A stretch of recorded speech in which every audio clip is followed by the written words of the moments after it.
Paasnaweek. Weer eens durf mens en masjien ons hoofpaaie aan en weer sal die skim van teenspoed om elke draai skuil. Indien rampspoed hierdie Paasfees tref, sal die gemoedsrus noodhulpdiens daar wees om bystand te verleen. Vanaf die 27ste Maart tot die oggend van die 2de April sal 2 helikopters toegerus met trauma-eenhede verskaf deur die Transvaalse Ambulans Opleidingskollege die N1 roete tussen Pretoria en Pietersburg patrolleer.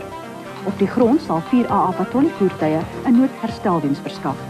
Gereelde verkeersverslae op 5 radiodienste en televisie-nuusdekking sal luisteraars en kykers inlig oor die projek.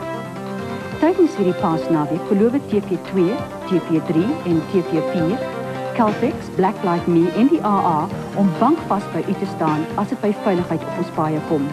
U kan ook die trotse eienaar word van 'n Nissan Sentra in die gemoedsrus noodhulpkompetisie.